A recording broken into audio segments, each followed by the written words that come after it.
सकते हैं। 15 जून को फारूक का निकाह अनुषा के साथ हुआ था। लाहौर के रहने वाले सफदर हाशमी की बेटी अनुषा ने पंजाब यूनिवर्सिटी से बीकॉम किया था। वो बैंक में नौकरी करना चाहती थी, लेकिन उसके घर वालों ने इसकी इजाजत नहीं दी और तालीम मुकम्मल होने के 2 माह बाद ही अनुषा का निकाह फारूक से कर दिया गया। अनुषा बहुत खूबसूरत और हसीन दोशीज़ा थी। इसका फोटो देखते ही फारूक ने उसको पसंद कर लिया था। फारूक कुवैत में एक मल्टीनेशनल कंपनी में जॉब कर रहा था। निकाह के मुकर्रर होने से पहले फारूक 1.5 माह की छुट्टी लेकर कुवैत से अपने घर लाहौर आया था। निकाह के बाद अनुषा दुल्हन बनकर उसके घर आई तो फारूक की बहनों और भाइयों ने उसके कमरे को फूलों से सजा दिया था। फिर तरह तरह के फूलों से सजे बिस्तर पर अनुषा को बिठा दिया गया। दूल्हा फारूक रात 11 बजे अनुषा के कमरे में दाखिल हुआ। इसके हाथ में एक गोल्ड के सेट का डब्बा था। दरवाजा बंद करने के बाद सेज पर बैठी अनुषा को देखा तो दिल ही दिल में मुस्कुराता हुआ सेज के पास आया। कुछ लम्हे अनुषा को देखने के बाद फारूक सेज पर अनुषा के पास बैठा डब्बा खोलकर सोने का नेकलेस अनुषा को दिखाते हुए बोला, तोहफा कबूल कीजिए बेगम साहिबा। अनुषा फारूक को देखे बगैर धीमी आवाज में गुनगुनाने लगी। दिल के अरमा आंसुओं में बह गए। वाह क्या बात है, आपकी आवाज तो बहुत सुरीली है। कहते हुए फारूक ने नेकलेस अनुषा के गले में पहनाने की कोशिश की तो अनुषा ने उसका हाथ झटक दिया और गाते हुए बोली, छूना ना मुझको टूट जाऊंगी, देखो ना मुझको रूठ जाऊंगी। फारूक हक्का बक्का कुछ लम्हे तक अनुषा को देखता रहा। फिर उसके दिल में ख्याल आया कि शायद अनुषा उसे सता रही है। फारूक मुस्कुरा उठा, फिर गाने वाले अंदाज में बोला, 14वीं का चांद हो या आफताब हो, जो भी हो खुदा की कसम लाजवाब हो। गाना फारूक की जुबान पर ही था कि अचानक अनुषा ने इसके गाल पर एक जोरदार तमाचा रसीद किया कि फारूक का चेहरा सुर्ख हो गया। अनुषा गुस्से में कांपती हुई दहकती आंखों से उसे देख रही थी और एक एक लफ्ज वो जैसे गुस्से में चबाते हुए कह रही थी, खबरदार मेरी जान जिगर की तारीफ में कसीदे पढ़ने की, अगर आइंदा ऐसी जुर्रत की तो तुम्हारी जुबान खींच लूंगा। हैरत से अनुषा को देखते फारूक अपना गाल सहलाते हुए बोला, मजाक करने की भी एक हद होती है। अनुषा, आज हमारी सुहागरात है और तुम इतना गंदा मजाक कर रही हो मुझसे। ये कहते कहते फारूक ने अनुषा का घूंघट उलट दिया। यकायक अनुषा चिल्लाने लगी। फिर उसने फारूक को उठाकर फर्श पर पटक दिया। दर्द से फारूक चीखने चिल्लाने लगा। उसकी चीखें सुनकर घर वाले और ठहरे हुए मेहमान बंद दरवाजे के बाहर आ गए और जोर जोर से दरवाजा खटखटाने लगे। इससे पहले कि फारूक उठ पाता, अनुषा फुर्ती से बिस्तर से उतरी और फारूक के सीने पर चढ़कर खराने लगी, ये मेरी है, सिर्फ मेरी। आइंदा इसे अपने नापाक हाथों से छूने की कोशिश की या छूने की बात दिल में सोची तो चीर फाड़ डालूंगा तुझे। फिर फारूक के चेहरे पर ताबड़तोड़ घूंसे बरसाने लगी। फारूक के मुंह से दर्दनाक चीखें निकलने लगी। कुछ ही देर में फारूक का चेहरा लहूलुहान हो गया था। धीरे धीरे चीखें कराहों में तब्दील हो गईं। फिर वो बेहोश हो गया, लेकिन गुस्से में खराती अनुषा उसके चेहरे पर घूंसे बरसाती रही। उधर जब काफी देर बाद भी दरवाजा ना खुला तो घर वालों ने दरवाजा तोड़ डाला। कमरे का नजारा देखकर सब हैरान रह गए। फिर कई लोगों ने झपटकर अनुषा को दबोच लिया। पता नहीं अनुषा में इतनी ताकत कहाँ से आ गई थी कि 5 लोग भी इस पर काबू नहीं पा रहे थे। एक रिश्तेदार की सलाह पर अनुषा के हाथ पैर रस्सी से बांध दिए गए। फिर उसे एक कमरे में डाल दिया गया। फिर कमरे के बाहर ताला लगा दिया गया। फारूक काफी जख्मी हो चुका था। कुछ लोग उसे जल्दी नर्सिंग होम में ले गए। वहां इसका फौरन इलाज हुआ, इसलिए इसकी जान बच गई। सुहाग रात पर बीवी के शोहर पर कातलाना हमले की खबर पूरे इलाके में फैली तो लोग हर तरह तरह की कियासराइयां करने लगे। ज्यादातर लोगों का कहना था कि अनुषा पर किसी जिन का साया है, लेकिन फारूक के खानदान में सभी लोग बहुत पढ़े लिखे थे। इत्ला पाकर अगले दिन अनुषा के मैके वाले भी आ गए। अनुषा के ससुराल वालों से पूरा किस्सा सुनकर सब लोग हैरत ज़दा हो गए थे, क्योंकि वो सब लोग बहुत ज्यादा पढ़े लिखे थे। इन्हें भी रूहों और जिन्नों पर कोई यकीन नहीं था। दोपहर का वक्त बंद कमरे में अनुषा के सिसकने की आवाजें आई तो अनुषा के मैके वालों के कहने पर अनुषा के कमरे का ताला खोला गया। अनुषा के माँ बाप उसको इस हालत में देखकर रोने लगे। अनुषा के बड़े भाई राहील ने अनुषा की रस्सियां खोली। अनुषा बहुत देर तक अपने वालिदैन और अपने भाई से मिलकर रोती रही, लेकिन जब अनुषा के वालिद ने प्यार से उसके सर पर हाथ फेरते हुए कहा था, बेटी क्या हुआ है तुम्हें, बाप का इतना कहना था कि अनुषा गुस्से से कांपने लगी और उसकी आंखों से अंगारे बरसने लगे। उसने अपने बाप की गर्दन दबोच ली और घर्रा कर कहने लगी, तेरी हिम्मत कैसी हुई मेरी महबूबा का निकाह करने की। अनुषा मेरी है और सिर्फ मेरी। फिर उसने अपने बाप को दोनों हाथों से उठाकर ऊपर फेंक दिया। बाप दीवार से टकराकर फर्श पर गिरा और बेहोश हो गया। ये देखकर वहां मौजूद हर इंसान की आंखें हैरत से फट गईं। बड़ी मुश्किल से कई लोगों ने मिलकर अनुषा को काबू में किया। अनुषा चीखती हुई बेहोश हो गई। फारूक के फैमिली डॉक्टर मोहसिन खान को बुलाया गया, जो शहर के मशहूर डॉक्टर थे। इनके आते ही अनुषा होश में आ गई। इसने डॉक्टर मोहसिन का बैग पकड़ा और फेंकते हुए कहने लगी, मेरी अनुषा को छूना भी मत, वरना तुझे भी मैं पटक कर मार दूंगा। तेरी डॉक्टरी 1 सेकंड में निकाल दूंगा, चल भाग यहाँ से। डॉक्टर मोहसिन के कहने पर कुछ लोगों ने अनुषा को मजबूती से पकड़ लिया। वो घबराते हुए खुद को छुड़ाने की कोशिश करने लगी। डॉक्टर मोहसिन ने उसे नींद का इंजेक्शन दे दिया।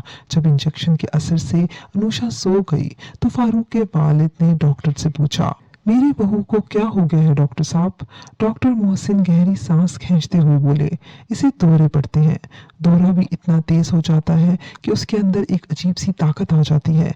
ये सुनकर अनुषा की अम्मी ने कहा, हमारे घर में तो अनुषा को कभी ऐसे दौरे नहीं पड़े, ये ठीक तो हो जाएगी ना। फारूक की अम्मी ने पूछा। डॉक्टर मोहसिन ने एक पर्ची पर दवा के नाम लिखकर देते हुए कहा, अनुषा नए नए माहौल में आई है, इसे आराम की जरूरत है। डॉक्टर मोहसिन ने फारूक को देखते हुए कहा, मिस्टर फारूक, मेरा मशवरा है कि कुछ दिनों तक आप अनुषा से अलग रहें तो बेहतर होगा। फारूक ने गुस्से से चिल्लाते हुए कहा, मैं जिंदगी भर इसके साथ नहीं रह सकता। ये ड्रामा रचा रही है। मुझे यकीन है ये शादी से पहले किसी और से मोहब्बत करती थी। इसके घर वालों को हर बात पहले से मालूम थी, लेकिन अपनी आफत हमारे गले बांध दी। फारूक ने अनुषा के वालिदैन की तरफ इशारा करते हुए कहा तो वो दोनों रोने लगे। मेहरबानी करके हमारी बेटी पर ये इल्जाम मत लगाएं फारूक मियाँ। अनुषा के अब्बा सफदर हाशमी ने हाथ जोड़ते हुए कहा तो फारूक ये कहकर घर से बाहर निकल गया, बराए मेहरबानी अपनी बेटी को यहाँ से लेकर चले जाएं, वरना मेरा हाथ भी उठ सकता है। जो इंसान दूसरों को शक की निगाह से देखता है, हकीकत में वो अपने किरदार की बुराइयां दूसरों में तलाश करता है। फारूक के वालिदैन से मशवरा करके सफदर हाशमी उस दिन अनुषा को अपने साथ घर ले आए। डॉक्टर मोहसिन की दवाइयों का कुछ भी असर नहीं हुआ था अनुषा पर। अनुषा अक्सर सोती रहती, बेवजह बड़बड़ाती रहती थी। एक दिन वो गीत गा रही थी, हम तुम एक कमरे में बंद हो। गा रही थी तो उसकी माँ ने गाना गाने से मना किया। अनुषा गुस्से में सुर्ख हो गई और माँ के बाल पकड़ लिए और कराते हुए बोली, मैं गाना गाऊं या गजल मेरी मर्जी, आइंदा मुझे रोकने की कोशिश की तो गला दबाकर मार दूंगा तुझे। अनुषा को अपनी माँ के साथ बदतमीजी करता देखकर सफदर हुसैन ने अनुषा के गाल पर एक तमाचा रसीद कर दिया। गुस्से से थर थर कांपती अनुषा ने सफदर हाशमी को कई बार पटका, जिसके नतीजे में सफदर हाशमी का सर फट गया। उनकी चीखें सुनकर सब लोग उनके पास आ गए। अनुषा अब अपने आप को बेरहमी से पीट रही थी। इन लोगों ने अनुषा को रस्सी से बांधकर बिस्तर पर डाल दिया। अनुषा गालियां बकते बकते गाना गाने लगी, फिर गाते गाते वो सो गई। अच्छी आदत की मालिक और नेक पारसा औरत किसी फकीर के घर में भी हो तो उसे बादशाह बना देती है। अनुषा की शिद्दत बढ़ती गई। अब वो बेहुदा गाने गाने लगी थी। घर वाले रोकते तो वो इनकी पिटाई कर डालती। घर वालों ने अनुषा का इलाज कई अच्छे डॉक्टरों से करवाया, लेकिन कोई भी डॉक्टर की बताने से कासिर था कि अनुषा को क्या बीमारी है। लोगों की राय पर अमल करते हुए अनुषा के वालिदैन ने कई आमलों को भी दिखाया, मगर वो भी यही कहते थे कि इस लड़की पर किसी ताकतवर जिन का साया है जिसे हम बस में नहीं कर पाएंगे। एक दिन सफदर हाशमी के घर चौधरी रईस आए, जो इनके बहुत अच्छे दोस्त थे। इन्हें देखकर अनुषा हंसने लगी और गाना गाने लगी, मैं क्या करूं हाय मुझे बुढ़ा मिल गया। चौधरी साहब ने अपनी बड़ी बेइज्जती महसूस की और वहां से जाना चाहा, तो सफदर हाशमी ने इन्हें तफसील से अनुषा के बारे में बताया। तो चौधरी साहब अनुषा को गौर से देखने लगे। अनुषा चिल्लाते हुए बोली, कब्र में पैर लटकाए बैठा है बुड्ढे, और मेरी जाने मन को आंखें फाड़ फाड़ कर देख रहा है, आंखें निकाल कर हाथ पर रख दूंगा। चौधरी साहब सफदर हुसैन को दूसरे कमरे में ले गए, बोले, अनुषा पर किसी जिन ने कब्जा कर रखा है, आप एक बार मेरे कहने पर डॉक्टर अमीन मुगल साहब को दिखा दीजिए। अल्लाह के हुक्म से अनुषा बिल्कुल ठीक हो जाएगी। हम बड़े बड़े डॉक्टरों को दिखा चुके हैं, भला डॉक्टर अमीन मुगल क्या कर पाएंगे? अनुषा पर तो किसी जिन का साया है, सफ्दर हाशमी ने मायूसी से कहा। डॉक्टर अमीन मुगल साहब रूहानी इलाज भी करते हैं और कई लोगों को वो ठीक भी कर चुके हैं। एक बार इन्हें दिखाने में क्या हर्ज है? चौधरी साहब ने सफ्दर हुसैन को समझाया। अगले ही दिन सफ्दर हाशमी अनुषा को लेकर डॉक्टर अमीन मुगल के पास चले गए। वहाँ काफी रश था। डॉक्टर अमीन मुगल अपने कमरे में शागिर्दों के साथ बैठे हुए मरीज देख रहे थे। अनुषा शोर मचाने लगी और डॉक्टर अमीन मुगल ने उसका नंबर आने से पहले ही उसे अपने कमरे में बुला लिया। सफ्दर हाशमी और चौधरी साहब खड़े हुए थे। डॉक्टर अमीन मुगल ने बड़े प्यार से अनुषा को अपने पास बिठा लिया। अनुषा इन्हें देखकर गाना गाने लगी। डॉक्टर साहब के होंठों पर हल्की सी मुस्कुराहट फैल गई। इन्होंने कहा, तुम तो बहुत अच्छा गाते हो, तुम्हें तो फिल्मों के लिए गाना गाना चाहिए था। ये सुनकर अनुषा गमगीन हो गई। आज मैं फिल्मों में बड़ा गुलकार होता, लेकिन शराब ने मेरी जिंदगी बर्बाद कर दी। इतना कहते हुए अनुषा की आंखों में आंसू आ गए। हथेली से आंसू पोंछकर उसने कहा, 6 माह पहले की बात है, लाहौर की शालीमार बाग के पास मैंने एक होटल में शराब पी, फिर नशे की हालत में स्कूटर चलाने लगा। चौक के पास एक कार से स्कूटर टकराया और मैं वहीं सड़क पर मर गया। चूंकि मेरी उम्र पूरी नहीं हुई थी, इसलिए मेरी रूह भटकने लगी। गाना गाने का शौक मरने के बाद भी नहीं छूटा। एक दिन मैं भटकते भटकते पंजाब यूनिवर्सिटी के पास से गुजरा। रक्शे में बैठी अनुषा धीमी धीमी आवाज में गीत गा रही थी। बस तब से अनुषा के पीछे लग गया हूँ और उसी रात जब अनुषा सो रही थी, मैं इसके जिस्म में समा गया। तुम इसे छोड़ दो, मैं तुम्हें आज़ादी दिला दूंगा। कहते हुए डॉक्टर अमीन मुगल ने अपने शागिर्दों को इशारा किया। शागिर्द ने थाली में रखा काला धागा उठाकर झट से अनुषा की हथेली पर बांध दिया। धागा बांधने से अनुषा के जिस्म को एक झटका सा लगा। पहले वो चीखी चिल्लाई और फिर रोने लगी और बोली, मुझे इससे अलग मत करो, मैं इसके बिना नहीं रह पाऊंगा। ये मुझे बहुत अच्छी लगती है, मैं इससे बेपनाह प्यार करता हूँ। ये सुनकर डॉक्टर अमीन मुगल ने कहा, अगर इसे आसानी से नहीं छोड़ोगे तो मैं तुम्हें अपने पास कैद कर लूंगा और जलाकर राख कर दूंगा।